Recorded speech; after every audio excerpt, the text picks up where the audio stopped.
Brought to you by American Pistachios, Sensodyne K and Candid.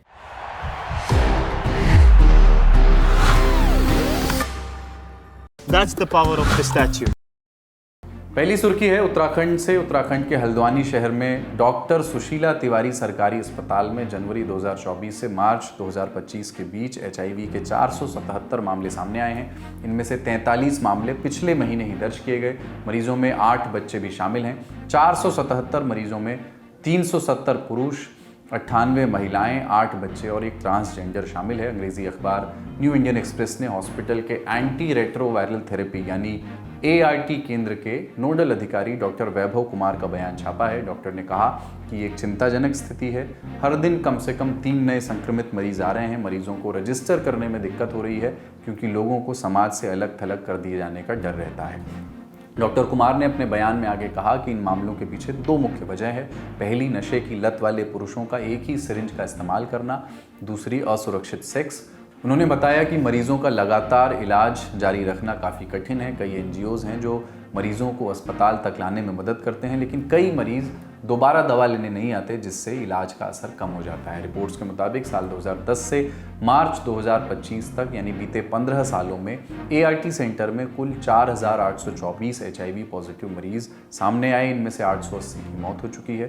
450 को दूसरी जगह भेजा गया है। 816 मरीजों का कोई पता नहीं है और 2536 मरीजों का इलाज अभी जारी है। SLS और पैराबेन गॉन तो उसका करंट ऑन। What then? इसके पोटेशियम आयंस करें टूट का करंट गॉन, लाइव का करंट ऑन। दूसरी सुर्खी, इलाहाबाद हाईकोर्ट के जज अपने बयानों की वजह से लगातार चर्चा में है। ताज़ा जानकारी के मुताबिक कोर्ट ने एक कॉलेज स्टूडेंट के साथ रेप के आरोपी को जमानत दे दी है। कोर्ट ने पीड़िता को ही घटना का जिम्मेदार माना है। पूरा मामला सितंबर 2024 का है, जब नोएडा के एक कॉलेज में पोस्ट ग्रेजुएशन की स्टूडेंट अपनी 3 दोस्तों के साथ दिल्ली के एक बार में गई थी। वहाँ उसकी मुलाकात कुछ लड़कों से हुई। FIR के मुताबिक पीड़िता और बाकी लड़के रात 3 बजे तक बार में रुके। इस दौरान पीड़िता ने शराब पी। निश्चल नाम का आरोपी पीड़िता को बार बार अपने साथ चलने के लिए कह रहा था।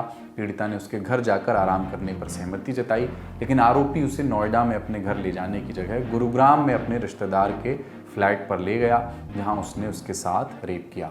पीड़िता ने नोएडा के एक थाने में FIR दर्ज करवाई। आरोपी को 11 दिसंबर 2024 को गिरफ्तार कर लिया गया। मामला इलाहाबाद हाईकोर्ट भी पहुंचा, जहां जस्टिस संजय कुमार सिंह की सिंगल बेंच ने सुनवाई की। कोर्ट ने कहा कि पीड़िता पोस्ट ग्रेजुएट स्टूडेंट है तो उसे अपने फैसले की समझ होनी चाहिए। बार एंड बेंच की रिपोर्ट के मुताबिक जस्टिस संजय कुमार ने कहा, कोर्ट का मानना है कि अगर पीड़िता के आरोप को सच मान लिया जाए तब भी हम इस निष्कर्ष पर पहुंचते हैं कि उसने खुद मुसीबत को न्योता दिया और इसके लिए वो खुद भी जिम्मेदार थी। पीड़िता ने अपने बयान में भी कुछ ऐसी ही बातें कही हैं। उसकी मेडिकल जांच में उसका हाइमन डैमेज्ड पाया गया, लेकिन डॉक्टरों ने यौन उत्पीड़न के बारे में कोई राय नहीं दी। कोर्ट ने कहा कि मामले के तथ्यों, सबूतों और आरोपी की भूमिका को देखते हुए उसे जमानत दी जा सकती है। इससे पहले इलाहाबाद हाई कोर्ट के जस्टिस राम मनोहर नारायण मिश्रा के एक फैसले की आलोचना हुई थी, जब उन्होंने कहा था कि पीड़िता के ब्रेस्ट को पकड़ना और उसके पायजामे का नाड़ा तोड़ना रेप या रेप की कोशिश नहीं है। उनकी इस टिप्पणी को सुप्रीम कोर्ट ने इस टिप्पणी पर फटकार लगाई थी और उसको असंवेदनशील बताया था। Candid dusting powder, 4 skin problems का एक expert solution. Candid dusting powder, हटा खुजली, लगा कैंडिड। तीसरी और आखिरी सुर्खी आज की, जो उत्तर प्रदेश के एक पत्रकार की हत्या से जुड़ी है। सीतापुर में 8 मार्च को पत्रकार राघवेंद्र वाजपेयी की गोली मारकर हत्या कर दी गई थी। अब उत्तर प्रदेश पुलिस ने इस हत्याकांड की गुत्थी सुलझाने का दावा किया है। पुलिस ने बताया है कि हत्याकांड के 5 लोग इस हत्याकांड में शामिल थे, जिनमें से 3 को गिरफ्तार कर लिया गया है। बकौल पुलिस, हत्या का पूरा मामला इलाके के एक बाबा और उसके चेले के साथ संबंधों को लेकर की जा रही ब्लैकमेलिंग से जुड़ा हुआ है।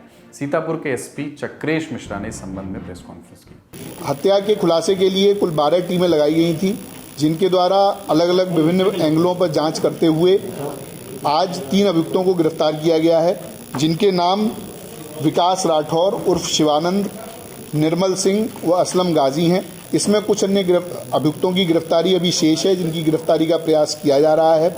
एक दिन फरवरी के पहले सप्ताह में, जिसकी डेट अभी क्लियर नहीं है, उस दिन राघवेंद्र ने, जो विकास राठौर नामक व्यक्ति है, इसको एक नाबालिग किशोर के साथ में अवैध संबंध, उसके साथ दुष्कर्म करते हुए देख लिया।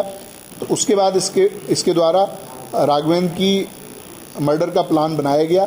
इस मामले में राघवेंद्र की पत्नी ने एक FIR दर्ज करवाई थी। कहा था कि उनके पति को धमकियां मिल रही थी। पुलिस ने पहले 2 संदिग्धों की तस्वीरें जारी की थी और उनके ऊपर 25-25 हज़ार रुपए का इनाम रखा था। आज के ललन टॉप शो में इतना ही। अपना और अपनों का ख्याल रखिए, देखते रहिए दी ललन टॉप। शुक्रिया, शुभ रात्रि। ये है ताऊ, ये है सरदार और ये है खांजा। 3 ताल के 3 यार, सरदार, खांजा और ताऊ मचाए बवाल। पकड़ पकड़ बम्बे बोल 80-90 पूरे 100। पकड़ पकड़ बम्बे बोल 80-90 पूरे 100। पूरे 100 नहीं, पूणे 100। पकड़ पकड़ बम्बे बोल 80-90 पूरे 100। 3 ताल के दूसरे सीजन का 100वां एपिसोड लाइव होगा पुणे में। पुण्यात होणार बवाल 3 ताल। आइए